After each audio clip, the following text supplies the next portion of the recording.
deflector shields. Is that an Imperial starship? What? A piece of a rocket? You're saying this is just rubbish? Brace for impact! While it might sound like a problem that belongs in a galaxy far away, space junk is a growing problem right here on Earth.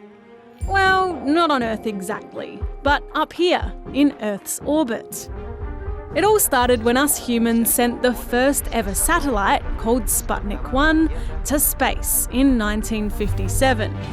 Ever since, we've been launching bits and pieces up there, left, right and centre.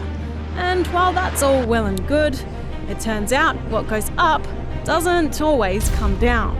Which means there's heaps of rubbish up there, from little bits of broken satellites to bits of rockets, and, well, all sorts of stuff. Wait, is that a Tesla? And it's not just floating gently around. Things that are in orbit are travelling really, really fast, like 30,000 k's an hour fast, which means even teeny tiny pieces can be really dangerous. In fact, back in 2016, a fleck of paint the size of a fingernail pierced 2 of 3 layers of glass on the ISS. There are worries that a space junk collision could have a devastating effect on all of the satellites we rely on for all sorts of things, from communication to navigation.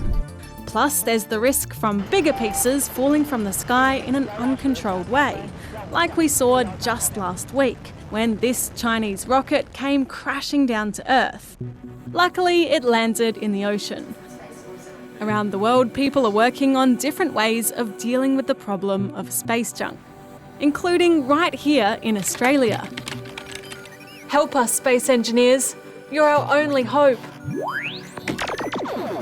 Hi Olivia, I hear you're having some problems up there.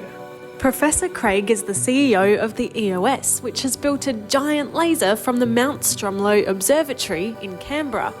Sounds a bit like a Death Star to me. Used for niceness rather than evil, yeah. What we're trying to do is not to bring stuff down, but to actually predict when a bit of space junk is going to collide with something important.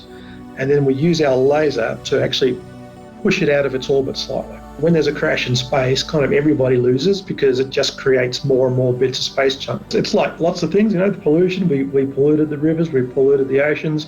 We created the problem, we can fix it. Across the globe, other companies are working on different methods to get rid of space junk.